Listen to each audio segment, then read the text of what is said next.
All right, so let's preview the two massive games coming up match day 9 in Serie A.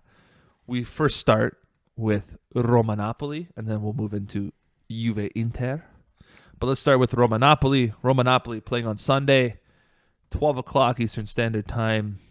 If you're in Toronto, Roma hosting Napoli at the Stadio Olimpico.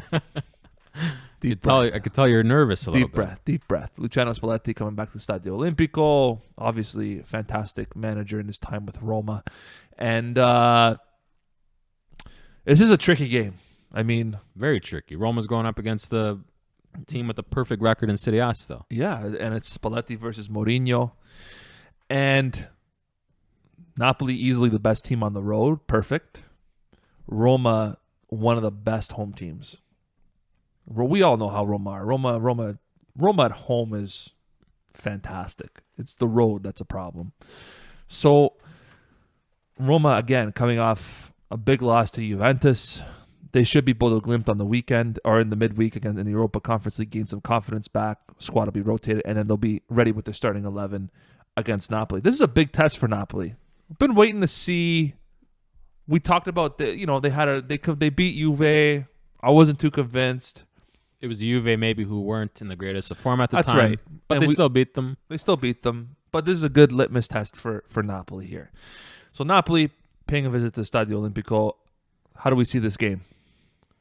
I think, obviously, Napoli have a huge advantage. I think Roma, I talked a little bit about this again in the Juve match. Roma attacked through the middle for me way too much. Napoli have the best defense in the league right now. You're going to attack through the middle, you're not going to score a goal. If Roma does not exploit the wings against Napoli, try and get behind Giovanni Di Lorenzo and Marioi, if he plays on the left back position, you're not going to score. So it'll be interesting. I thought Steven El-Shaarawy had a great game against Juve. I would just love to see him up high and wide, pin those wing backs back because they're an integral piece to Napoli. Because Napoli, their strength is actually attacking on the wing, believe it or not. Look, in their first place with a perfect record. Look, they beat Juve because they pulled their defense apart because Napoli love to play on the wings.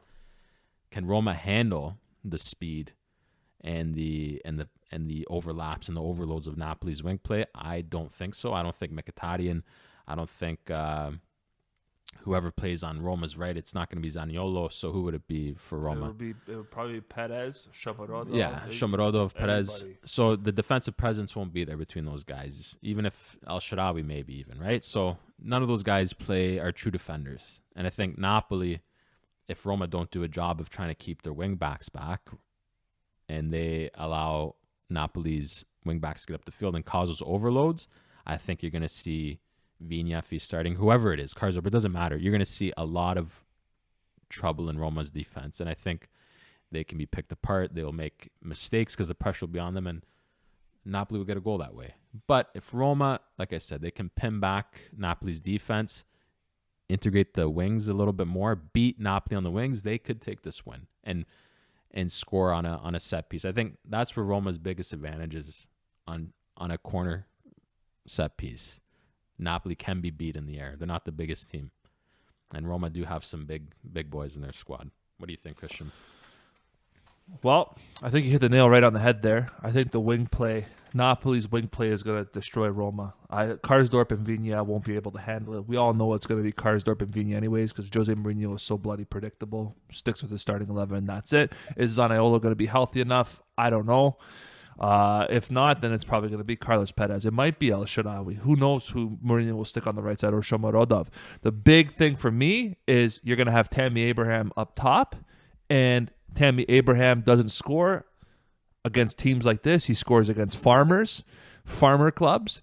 So you're not going to have your goal scorer. The only goal you're going to get if you're Roma, like you said, is from a set piece from Lorenzo Pellegrini. That's really the only guy that's going to score because Tammy Abraham is not a clinical finisher for me. He is a $40 million plug. And for me, I think that Roma are not there yet. I'm very frustrated in watching them. I think they're going to give Napoli a fight, But Napoli at the end of the day are going to show their class. Let's move on to the other game, the Derby dell'Italia. Yeah, this is the fixture Inter won their Scudetto off of last season. I believe Inter live or die by results against Juve. It really matters. It feels like it. The last time they played, Juve won 3-2. End of the season was a nothing game. But the first time they met last season, Inter won. It was a game that said, we're here. We're here to challenge the champs, the defending champs, and we're the new boys in town. And it was a huge morale booster when you saw how it changed everything for them. And I think Simone Inzaghi, a manager that struggles against Juve too with his record, he needs this victory to cement in his head that he is a legit title contender this year. Juve, like we said, no surprises here. We know what they bring. Two banks of four, two fast guys in Moise Kean Chiesa. Very hard to deal with. No true target man in that formation, but what it does is it pins back your center backs. Inter like to play with three center backs, so you're going to create a bit of a gap there. So Brozovic is going to be the key guy. Someone I really don't rate. I think he doesn't provide enough in games for me, but I hope he can prove me wrong in the Derby d'Italia. Inter-wise, they struggle against guys like Chiesa and Keane. They struggle against guys that like to run at them and cause and force one-on-one plays like we saw Felipe Anderson do in the Lazio game. He caused them boatloads of trouble. Pedro too. So that's going to be a huge part of the game. Can Chiesa and Keane isolate that defense, like I already said, and get those one-on-one situations? Inter, we know what they're about too. They love to attack. Very dangerous going forward. Can score tons of goals. They can score tons of goals is a key word because they don't. They create tons of chances, but their finishing is a bit lackluster. They don't score sometimes when it matters. They don't know how to put a game away yet. Something they're going to have to do against Juve, and they're not going to get too many chances. Juve, we'll see. I mean, that's really going to be all they're going to bring to the table. It's going to be that solid defense and counterattack, and it's going to be how does Inter deal with that. I hope, like I said, you got to break down Juve by using the wings. Napoli gave you the blueprint. Just kind of repeat it. You have to isolate Chiellini and Bonucci. You got to isolate them one-on-one. Don't allow them to defend with another 4 or 8 guys around them. You got to spread this team out. Quadrado really tests his defensive capabilities. He's great going forward, but no one really pushes him defensively. Push him. Pin him back in the defensive end. De Sciglio, like I said, if he starts, go after him. The guy hasn't played against top opposition in years. Show him what it is like to play against top opposition. And go after their midfield. Juve's midfield, too, is a little bit weak. So if they're caught in the mind of, we're not really being contested here, and they get spread out to the wings, you have the central open. So Inter, the key to the game is the wing play. And you're going to go through the middle, you're going to lose. You have to utilize the wings. So whoever it is, if it's Perisic, Darmian, Federico Di Marco, whoever it is, that wing battle has to be won in order to beat Juve. And Juve, all they got to do to win their game, the key for them success-wise is patience, wait for Inter to press, and kill them in the one-on-one battles. If Juve do that, they'll beat Inter easily as well. So for me, that's kind of what that game rides on in the Derby d'Italia. What do you think? Well, I think what matters is what dictates who's going to win this game is who scores first. And I think if Inter needs to score first to win this game. And the reason why is because if Inter scores first and puts that pressure on Juve and takes them out of their comfort zone, then I think Juventus team is going to panic. Then they're going to start pushing. They're going to start pressing, which is very unlike Max Allegri to do.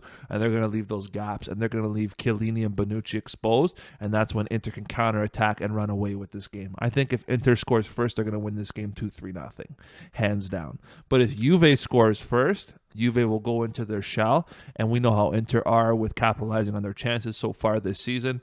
Hasn't been great, create a ton of opportunities, but just cannot finish the bloody ball and can't put it in the back of the net. So I think if Juve scores first, I think whoever scores first is going to win this game, hands down. This game doesn't have draw on it. It's a win game. It's an absolute win game. So that's my opinion of this game. I think it's going to be exciting. It's going to be a fantastic game.